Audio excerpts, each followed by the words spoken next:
Hello పిల్లలు, ఎలా ఉన్నారు? చిన్నమ్మ చెప్పే చిన్న కథ విందామా? కథ పేరేంటంటే మంచి శిక్షణ. మహేంద్రగిరి అనే రాజ్యాన్ని పరిపాలిస్తున్న మహారాజు పేరు విజయవంతుడు. రామాపురంలోని గురుకులంలో సకల విద్యలు అభ్యసిస్తున్న అతని యొక్క యువరాజు దిలీపుడు తన విద్యాభ్యాసాన్ని పూర్తి చేసుకున్నాడు. గురుకులం నుంచి కోటకు చేరుకునే మార్గంలో కొంత దూరం వాగులు వంకలు ఉండడం వల్ల రాజు యువరాజు కోసం పల్లకిని పంపి వాటిని దాటి రోడ్డు మీదకు వచ్చాక ప్రయాణించడానికి రథాన్ని కూడా ఏర్పాటు చేశారు. దిలీపుడు ప్రయాణానికి సిద్ధమై గురువు కోసం వేచి చూస్తుండగా ఆయన భార్య, మీ గురువుగారు పని మీద బయటకు వెళ్ళారు అని చెప్పింది. ఆమె పాదాలకు నమస్కరించి సరే అని చెప్పి పల్లకి ఎక్కాడు దిలీపుడు. కొద్ది దూరం వెళ్ళాక దారి పక్కన ఓ ముసలాయన గాయాలతో పడి ఉన్నాడు.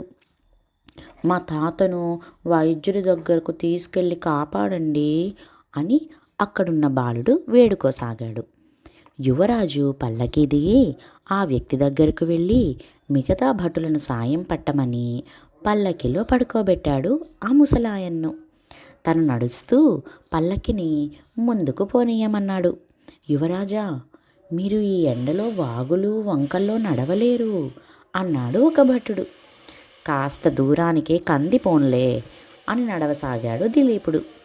కొంచెం దూరం వెళ్ళాక అక్కడ సిద్ధంగా ఉన్న రథంలో ముందుగా ముసలి వ్యక్తిని ఎక్కించి తరువాత దిలీపుడు ఎక్కాడు.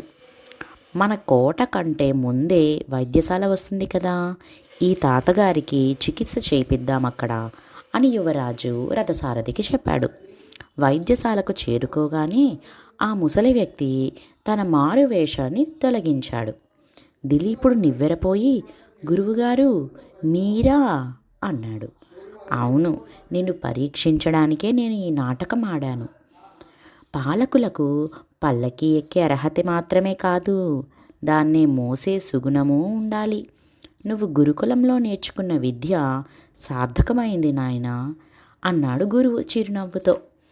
మీరు నేర్పిన మంచి విషయాలు ఎప్పటికీ మరువను గురువుగారు అని ఆయన ఆశీస్సులు అందుకున్నాడు దిలీపుడు. అర్థమైంది కదా పిల్లలు?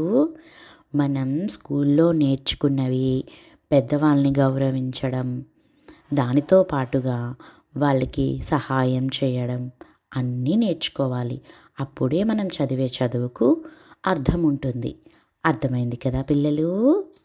సరే, ఇంకో మంచి కథతో మళ్ళీ కలుసుకుందాం. బాయ్.